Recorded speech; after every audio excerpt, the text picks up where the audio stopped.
गेले काही दिवस जे विद्यार्थ्यांचं आंदोलन जे देशात सुरू आहे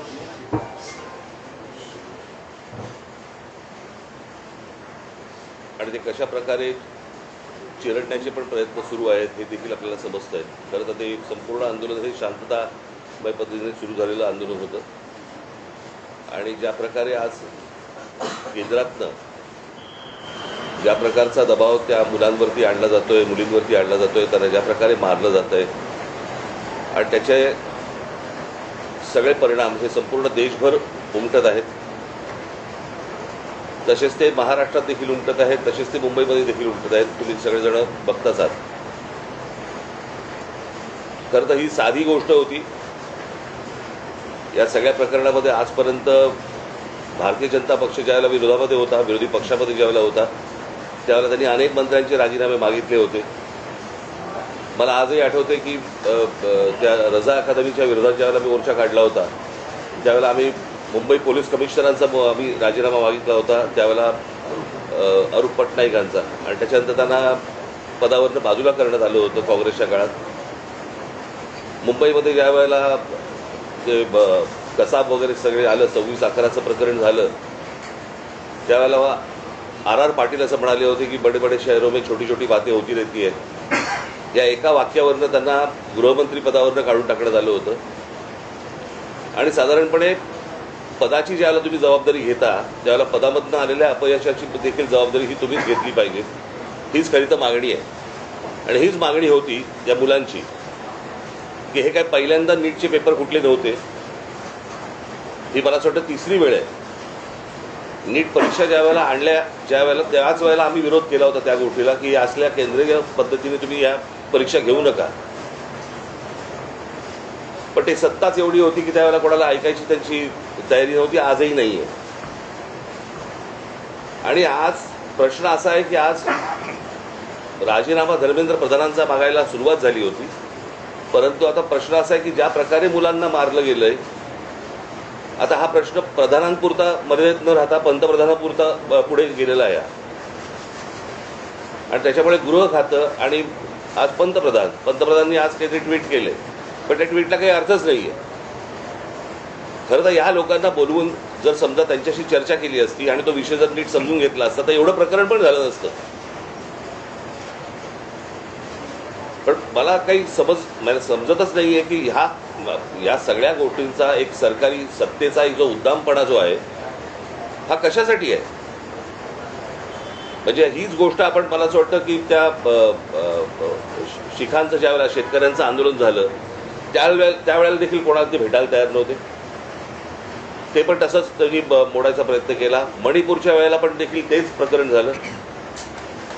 आता अनेक आंदोलनं ज्यावेळेला होत आहेत, आज ग्रामीण महाराष्ट्रामध्ये अनेक आदिवासींची आंदोलनं होत आहेत, तिकडे लक्ष द्यायला वेळ नाही आहे। म्हणजे कसला हा, ही कुठली सत्ता आणि हा कुठला सत्तेचा बाज? ती मुलं असं काय मागत होती? बरं, नीटची परीक्षा द्यायला किती कष्ट असतात, किती त्रास त्यांना असतो हे त्या मुलांना विचारायचा। माझा एक जुना व्हिडिओ तुम्हाला आठवत असाल, आता मी कुठेतरी तो व्हायरल होताना दिसतोय की ज्यावेळेला मी पंतप्रधानांशी मी बोललो होतो नीटच्या परीक्षेबद्दलच, आणि मी त्यांना त्यावेळेला सांगितलं होतं आज शेतकरी आत्महत्या करतायत, उद्या हे विद्यार्थी आत्महत्या करतील, आणि तेच झालं। आज ही मुलं आत्महत्या करतायत आणि त्यांचा सगळा जो राग आहे आज त्या विद्यार्थ्यांबरोबर इतरही लोक आज या आंदोलनामध्ये आज आलेले आहेत। आणि मला असं वाटतं की हा एकूणच सिस्टीमच्या विरोधातला राग आहे। ज्या प्रकारे आज देशामध्ये गोष्टी सुरू आहेत त्याच्याबद्दलचा राग आहे आणि तो राग सगळेजण व्यक्त करतायत। आज प्रत्येक घरामध्ये ज्यांची मुलं नीट परीक्षेला बसलेली नाही आहेत त्या आयांना आणि वडिलांना देखील त्याला पण त्रास होतोय हे सगळं बघून।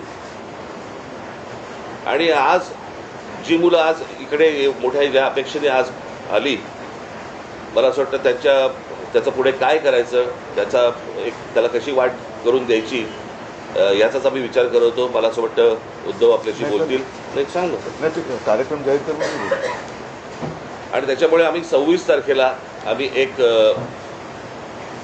शक्ती प्रदर्शन मोर्चा म्हणा, शक्ती प्रदर्शन म्हणा किंवा काही म्हणा, या मुलांना घेऊन करायचं आम्ही ठरवलेलं आहे की मुंबईसारख्या एका महत्त्वाच्या, सर्वात महत्त्वाच्या देशातल्या शहरामध्ये देखील ही सगळी मुलं आणि सगळेजण पालक हे एकत्र येत आहेत आणि आपला राग रोष व्यक्त करतायत हे मला असं वाटतं केंद्राला देखील कळणं गरजेचं आहे.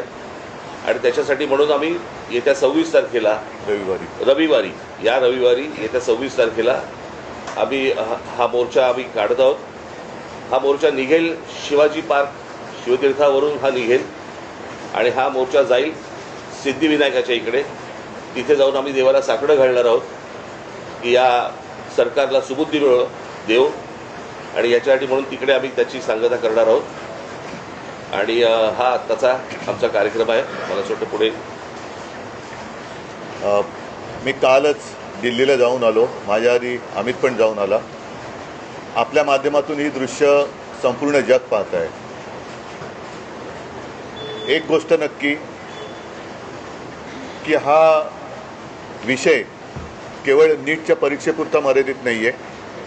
कारण ज्या वेळेला मी गेलो माझ्यासोबत संजय राऊत होते, अनिल देसाई, अरविंद सावंत ही सुद्धा मंडळी होती, खासदार होते. आणि त्या गर्दीमध्ये एक व्यक्ती राजा तिकडे संजयला असं भेटलं की त्यांनी विचारलं की आप कहाँ से आए हो. संजयने विचारलं तर मैं बिहार से आया हूँ लेकिन मैं हूँ तो मध्य प्रदेश का. तर तो काही विद्यार्थी वाटत नव्हता पण मध्यमवयीन तरुण होता. तर त्याला विचारलं आप क्यों आए हैं. तर त्यांनी सांगितलं की माझा व्यवसाय नीट चाललेला होता, माझी रोटी व्यवस्थित चालू होती, पण नोटबंदीच्या वेळेला माझी पूर्ण उद्योगधंदा रोजीरोटी उद्ध्वस्त झाली आणि तो राग व्यक्त करायला मी आलेलो आहे. म्हणजे हे काही एक निमित्त झाले असं म्हणा पाहिजे तर, परंतु हा गेल्या काही वर्षातला राग हा आता उफाडून वरती आलेला आहे. दुर्दैवाने आज मी वृत्तपत्रात वाचलं आणि कालच आपल्या माध्यमातून मी बघितलं की न्यायमूर्तींना किंवा न्यायालयाला या प्रकरणाकडे लक्ष द्यायला वेळ नाही असं ते म्हणाले. आता विषय असा झालेला आहे की दिल्लीमध्ये मला सुद्धा तिथल्या काही मुली भेटल्या आणि त्या संतप्त होत्या.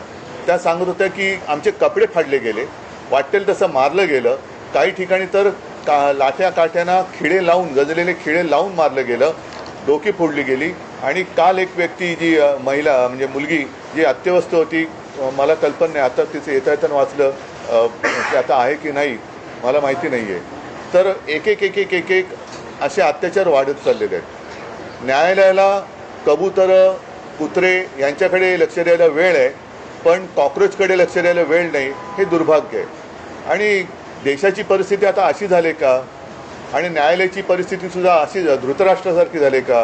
म्हणजे द्रौपदीने धृतराष्ट्राकडे न्याय मागण्यासारखं झालेलं आहे. आता मधल्या काळामध्ये चंद्रचूड यांनी न्यायालयाच्या न्यायदेवतेच्या डोळ्यावरची पट्टी काढली होती.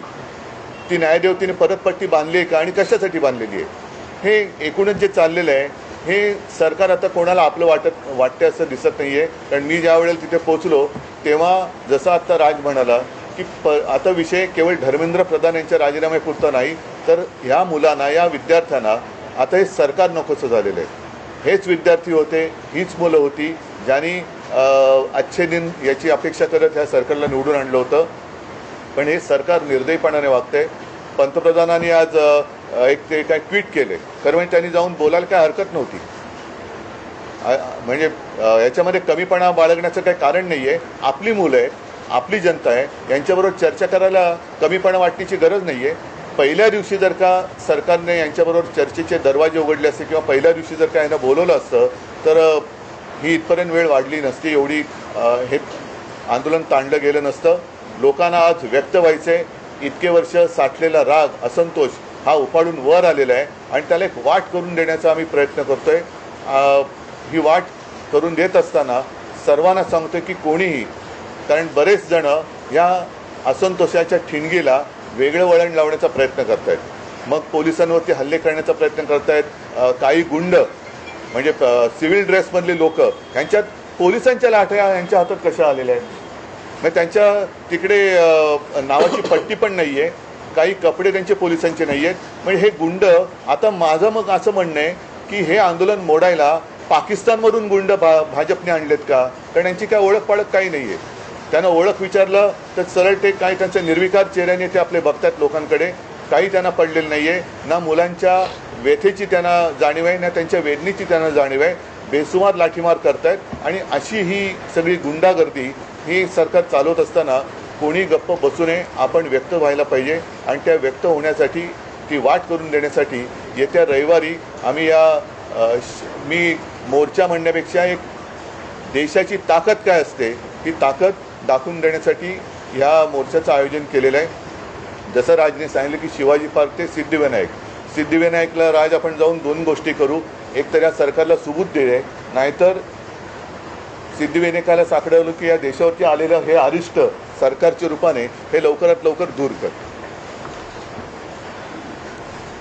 सरन्यायाधीश म्हणाले की सीसीटीव्ही फुटेज मग तोच विषय राहिला की सरन्यायाधीश जे बोललेत की सीसीटीव्ही फुटेज पाहण्यासाठी आमच्याकडे वेळ नाही आहे. मुळात ह्यांच्यामुळेच हे झुरळ सुरू झालं ना. जन्मदाते तेच आहेत ना. आणि त्यांनी जन्म दिल्यानंतर त्या पोराकडे बघायला नको. मी महाराष्ट्रामधले पोलीस ह्या सर्व आंदोलनकर्त्यांना चांगलं सहकार्य करत आहेत. काही त्रास देत नाही आहेत. काही गोष्टी झाल्यात. माझ्याकडे आता एक व्हिडिओ आला आहे. मला असं वाटतं की मी तो आता मुंबई पोलीस कमिशनरने देखील पाठवलेला आहे. एका टॅक्सीतनं मुलं चालली होती आणि ती मुलं चालली असताना टॅक्सीतनं नाही, पोलिसांच्या गाडीतून आणि तो पोलीस त्यांना सांगतोय त्या मुलांना की परत या एरियात जर दिसलात तर खिशामध्ये तुमच्या काय 5 ग्रॅमची पावडर टाकीन, 50 ग्रॅमची पावडर टाकीन, बरं का. म्हणजे पोलिसांकडे आता पावडर पण मिळायला लागली. पोलीस एजंट आहेत का पावडरवाले? हा पोलीस कोण ड्रग सप्लायर आहे का? हे कुठचे काय चाललंय मला कळतच नाही. मला खरं तर ही इतकी साधी गोष्ट होती. साधी म्हणजे म्हणण्यापेक्षा ही की बाबा पेपर फुटलेत, काय कोण ज्याची जबाबदारी आहे त्यांनी राजीनामा द्यावा आणि जे त्याच्यामध्ये असतील सामील झालेले असतील त्यांना अरेस्ट करावी. ज्या काही गोष्टी करायच्या त्या सगळ्या गोष्टी कराव्यात. परत हे होणार नाही याची शाश्वती द्यावी आणि त्यांच्याशी चर्चा करावी. हे सगळं प्रकरण इथपर्यंत आलंच नसतं. बोला. यात एक प्रश्न असा आहे की नाही एकच दिनेश एक मिनिट आज जे मोदीने ट्विट केले का काय केले मला कल्पना नाही की दोषींना सोडणार नाही, तर ज्यांनी या मुलामुलींवरती निर्दयीपणाने लाठीमार केलेला आहे, ज्यांनी मुलींचे कपडे फाडलेत, जे पोलिसांच्या वेशात न येता जे गुंड तिकडे घुसलेत, या गुंडांना पकडून त्यांना सुद्धा कठोर शिक्षा करण्याची जबाबदारी मोदी घेत आहेत का? हे गुंड कोणी घुसवले होते? हे गुंड कोणी आणले होते? आणि राजरोज फिरतात त्यांचे पण व्हिडिओ आहेत. अगदी ती काठ्या बिठ्या आणि पोलिसांच्या लाठ्या त्यांच्या हातात कुठून आल्या? उद्धवजी, मुख्यमंत्री देवेंद्र फडणवीस आणि जे.पी. नड्डा जे भाजपचे केंद्रातले नेते आहेत ते असं म्हणतात की विरोधी पक्ष हा विद्यार्थ्यांच्या खांद्यावर बंदूक ठेवून या विषयाचं राजकारण करतो. भारतीय जनता पक्ष आजपर्यंत काय करत आलं? त्यांचा असाही दावा आहे की काँग्रेसच्या राजवटीतही अनेकदा पेपर फुटलेले आहेत. तेव्हाही आंदोलन झाली की, म्हणून तर बदललं ना सरकार. त्यावेळेलाही आंदोलन झाली, त्याच्यानंतर सरकार बदललं, ह्यांचं आलं. हे ते तसे आहेत म्हणून ह्यांना आणलं. हेही तसेच. म्हणजे ते सांगतात की सरकार बदला आणि विद्यार्थ्यांच्या खांद्यावरती बंदुका विरोधी पक्ष ठेवत असतील तर विद्यार्थ्यांच्या छातीवरती बंदुका तुम्ही का रोखतात? नाही. आणि दुसरी गोष्ट, त्या अण्णाच्या टोप्या घालून कोण फिरत होते? त्यांचीच माणसं होती ना. अण्णांकडे एवढी माणसं नव्हती. आणि ह्याच्यामध्ये परत ह्यांनी काही चुका केल्या की त्याचं राजकारण नाही करायचं. आणि हे ज्यावेळेला विरोधी पक्षात जातात त्यावेळेला सगळ्या गोष्टींचं राजकारण करणार. पण शरद पवार काल पंतप्रधानांना भेटले. त्याला जंतर मंतर म्हणतात. तेच आहे की त्यांनी तुम्हाला काही कल्पना दिली आहे का? कारण नाही, मला असं वाटतं विषयाला आता फाटे फोडण्याची आवश्यकता नाहीये. आम्ही सगळेजण आम्ही एक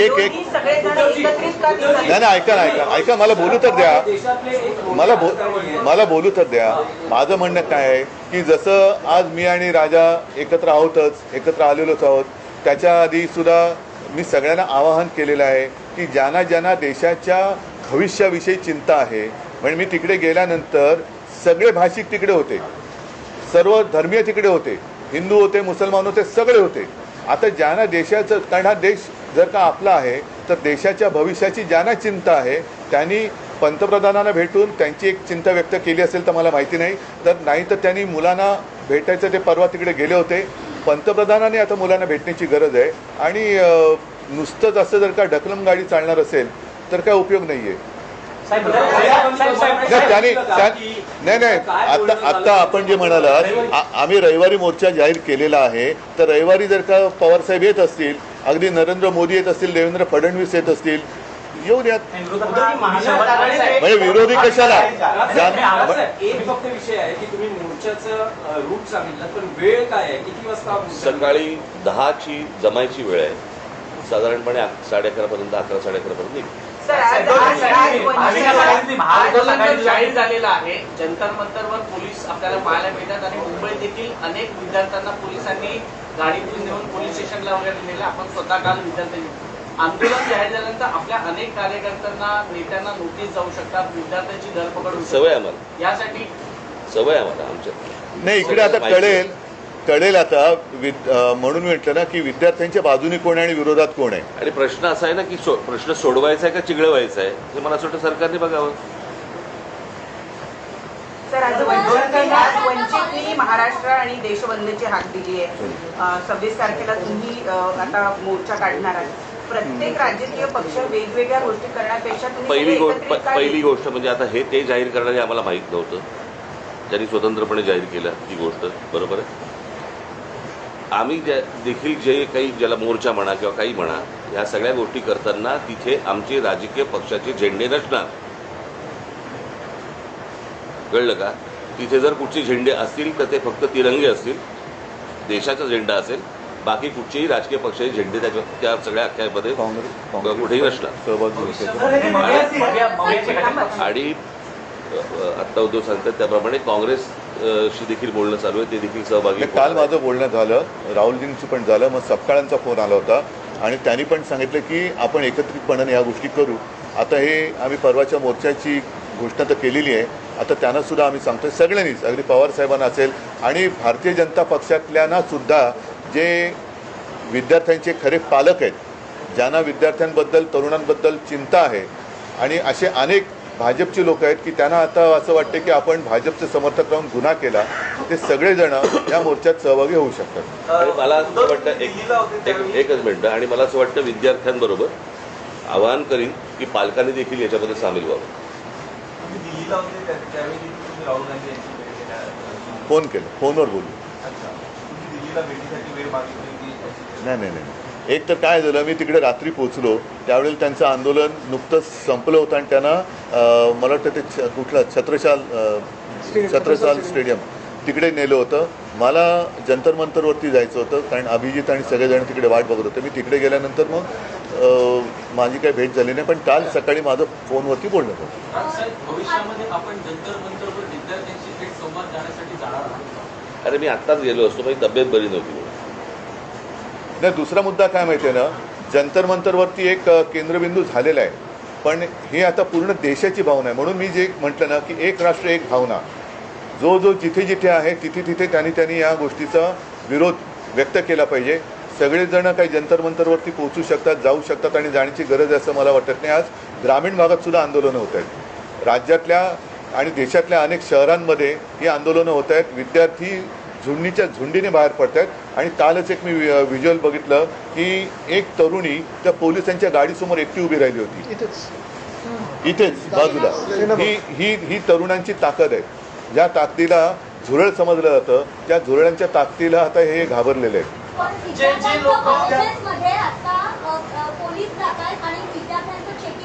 कुठे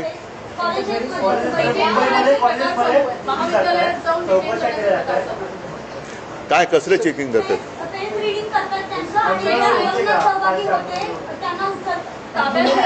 त्यांना काही तासासाठी डिटेन करतात आणि सोडतायत, कोणी घाबरत नाही. पण त्यांना काल पण आम्ही पाहिलं, काल मी आणि अमितच गेलेलो होते पोलीस. आता देश भीतीच्या पलीकडे गेलेला आहे. आणि काल सुद्धा मी तिथे ज्यांना भेटलो ना, एक तो तुमच्याच माध्यमातून बघितलं, तो एक मुलगा उभा आहे ना, मारो मारो मारो, तो नागपूरचा मुलगा आहे. तो भेटला मला, तो बोले काय करतील मारून मारून, काय करतील, आणि असं जगून तरी काय फायदा. म्हणजे हे लोक आता त्या भीतीच्या पलीकडे गेलेत. त्याच्यामुळे चेकिंग, तुम्ही त्यांची मनं नाही ओळखली, शरीर किंवा कपडे चेक करून काय करणार, त्यांच्या मनात काय चालले ते ओळखानं.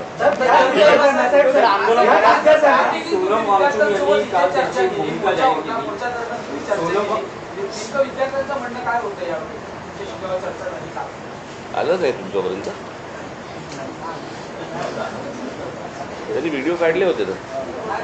ऑडिओ व्यवस्थित नाहीये सोनम वांगचुक यांचं असं म्हणणं आहे की विद्यार्थ्यांवर ज्या केसेस आहेत हो. त्या मागे घेतल्या तर आपण आंदोलन किंवा उपोषण संपवतो.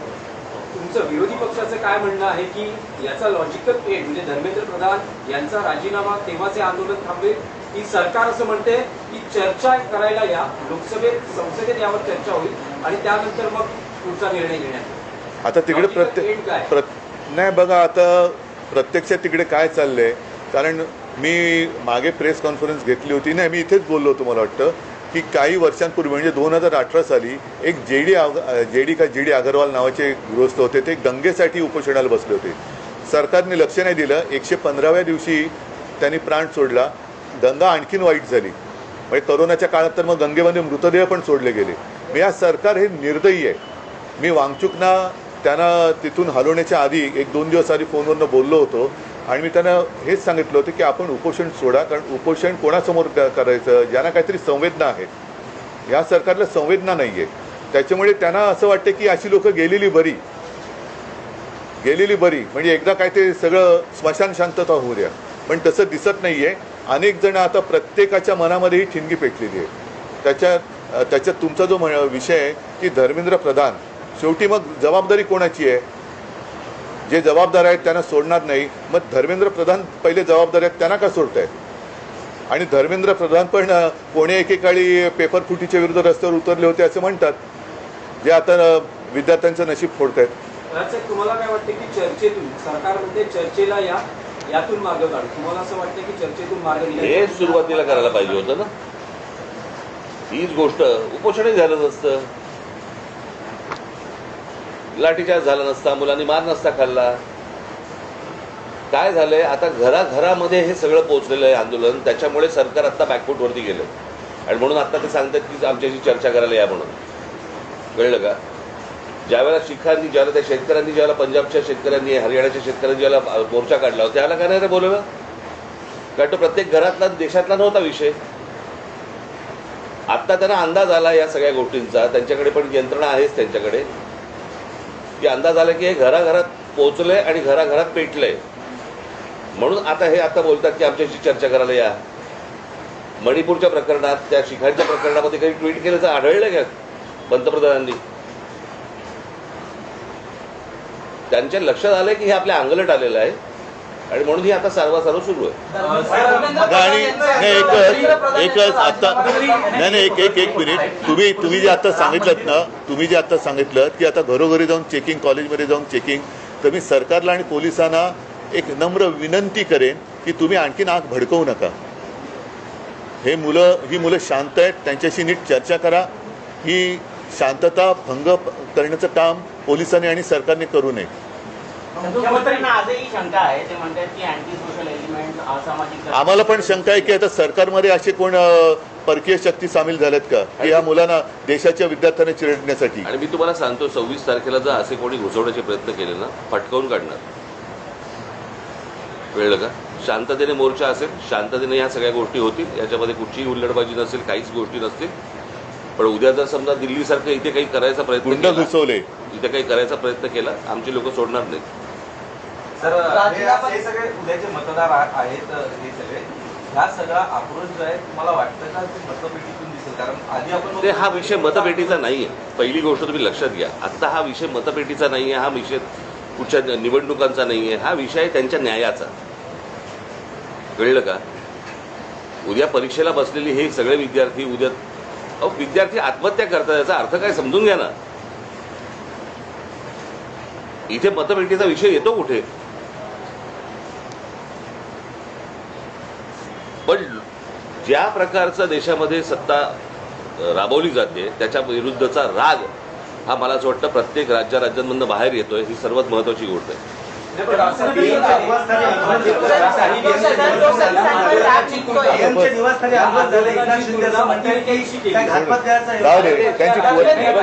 त्यांच्या विरुद्ध बघा, आंदोलनाची तुलना अतिरेक्यांशी, त्यांच्या बरोबर तुम्ही त्यांच्या विरोधात काही बोललात की तुम्ही देशद्रोही असता, अँटी नॅशनल नाही, असतात. कोणी केली सर्व होत असतील. अरे जाऊ